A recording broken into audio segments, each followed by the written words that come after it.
আজ আবারও তুমি হেরে গেলে। হ্যাঁ, ঠিকই শুনেছ, আবারও হেরে গেলে। হয়তো তুমি অনেক আশা নিয়ে শুরু করেছিলে, মনে হয়েছিল এবার ঠিক পারবে, কিন্তু শেষে গিয়ে আবারও সবকিছু ভেঙে পড়লো। এখন তোমার মনে হচ্ছে আমার দ্বারা হবে না, মনে হচ্ছে আমি বারবার কেন ফেল করছি, আর ভেতর থেকে একটা কণ্ঠ বলছে ছেড়ে দে, তুই পারবি না। কিন্তু একটা কথা বলি, যে মানুষটা আজ সফল সে কোনো দিন একেবারে জেতেনি। সেই হাজারবার হেরেছে, কিন্তু সে একটা জিনিস করেনি, সে থামেনি। তুমি কি জানো, বারবার ফেল করা মানে তুমি শেষ না। নমস্কার বন্ধুরা, আমি উর্মিতা নোয়াতিয়া, আর তোমরা দেখছো তোমাদের সবার প্রিয় উর্মি ব্লগ ইউটিউব চ্যানেলের আজকের আয়োজন। বন্ধু, বারবার ফেল করা মানে তুমি চেষ্টা করে যাচ্ছ, আর যতক্ষণ তুমি চেষ্টা করছো ততক্ষণ তুমি হারোনি। ভাবো তো, একটা ছোট্ট বাচ্চা যখন হাঁটা শিখে, সে কি একেবারে উঠে দাঁড়িয়ে হাঁটতে পারে? না, সে পড়ে যায়, আবার উঠে, আবার পড়ে, তবুও সে থামে না, কারণ সে জানে না ফেল বলতে কি। সে শুধু জানে চেষ্টা করতে হয়। কিন্তু আমরা বড় হতে হতে একটা জিনিস শিখে যাই, আমরা ফেল করতে ভয় পাই, আমরা লোকে কি বলবে সেটা নিয়ে ভাবি, আমরা নিজের স্বপ্নের চেয়ে অন্যের মতামতকে বেশি গুরুত্ব দিই, আর সেখানেই আমরা থেমে যাই। তুমি হয়তো অনেকবার চেষ্টা করছো, পরীক্ষায় ফেল, চাকরিতে ব্যর্থতা, সম্পর্ক ভেঙে যাওয়া, সবকিছু মিলিয়ে এখন মনে হচ্ছে জীবনটাই যেন থেমে গেছে। কিন্তু শুনো, জীবন কখনো থামে না, থামে শুধু আমাদের বিশ্বাস। তুমি যদি আজ নিজেকে বিশ্বাস করা বন্ধ করে দাও, তাহলেই তুমি সত্যি হেরে যাবে। একবার ভাবো, তুমি কেন শুরু করেছিলে? কি স্বপ্ন ছিল তোমার? কেন এতটা পথ চলেছিলে? কারণ সেই কারণটা কি আজও তোমার ভেতরে নেই? হয়তো আছে, কিন্তু তুমি সেটাকে চাপা দিয়ে রেখেছো। ব্যর্থতার ভয় আর হতাশার নিচে তুমি যতবার ফেল করছো ততবার তুমি শিখেছো। হ্যাঁ, হয়তো সেটা কষ্ট দিয়ে শেখাচ্ছে, কিন্তু সেই শিক্ষা তোমাকে একদিন এমন জায়গায় নিয়ে যাবে যেখানে তুমি নিজেই অবাক হয়ে যাবে।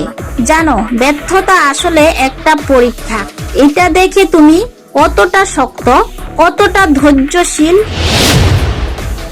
যারা এই পরীক্ষায় টিকে থাকে তারাই একদিন সফল হয়। তুমি যদি আজ থেমে যাও, তাহলে তোমার সব কষ্ট, সব চেষ্টা, সব বৃথা হয়ে যাবে। কিন্তু তুমি যদি আরেকবার চেষ্টা করো, শুধু আরেকবার, তাহলে হয়তো এই বারটাই তোমার জীবন বদলে দিতে পারে। হ্যাঁ, আমি জানি তুমি ক্লান্ত, তুমি ভেঙে পড়েছো, মাঝে মাঝে মনে হয় আর পারছো না, কিন্তু বিশ্বাস করো, তোমার ভেতরে যে শক্তি আছে, তুমি এখনো সেটা পুরোটাই ব্যবহারই করনি। তুমি নিজের ক্ষমতাকে ছোট করে দেখছো। এই পৃথিবীতে কেউ জন্ম থেকেই সফল না, সবাই শিখে পরে উঠে, এভাবে এগিয়ে যায়। তুমি আলাদা না, তুমিও পারবে। আজ তুমি ফেল করছো, কাল হয়তো করবে, কিন্তু একদিন ঠিকই জিতবে যদি তুমি থামো না। একটা কথা মনে রাখো, ফেল মানে শেষ না, ফেল মানে ফার্স্ট অ্যাটেম্প্ট ইন লার্নিং। প্রতিটা ভুল তোমাকে একটু একটু করে ঠিক পথের দিকে নিয়ে যাচ্ছে। তাই নিজেকে দোষ দিও না, নিজেকে ঘৃণা করো না, বরং নিজের পাশে দাঁড়াও। নিজেকে বলো, আমি আবার চেষ্টা করব। কারণ তুমি যদি নিজেকে ছেড়ে দাও, তাহলে আর কেউ তোমাকে তুলে ধরবে না। এই পৃথিবী শুধু তাদেরকে মনে রাখে যারা বারবার পড়ে গিয়েও আবার উঠে দাঁড়িয়েছে।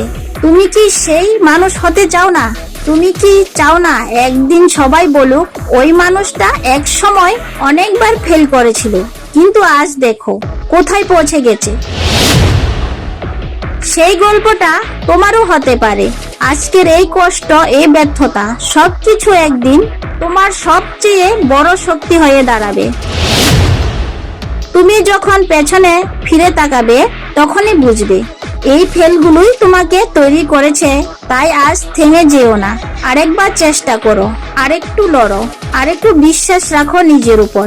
কারণ তুমি যতবার ফেল করো না কেন, তোমার ভেতরের সেই আগুনটা যদি বেঁচে থাকে, তাহলে তোমাকে কেউ আটকাতে পারবে না। মনে রাখো, সফলতা তাদের জন্যই যারা শেষ পর্যন্ত লড়াই চালিয়ে যায়। যদি তুমি হাল না ছাড়ো, তাহলে তোমার গল্পও একদিন অন্যদের মোটিভেশন হয়ে উঠবে। আজ তুমি যে জায়গায় আছো, সেখান থেকে শুরু করো। ছোট ছোট স্টেপ নাও, ধীরে ধীরে এগিয়ে যাও, কিন্তু থামো না। কারণ তুমি যতবার ফেল করো, ততবার তুমি সফলতার আরো কাছে পৌঁছে যাও।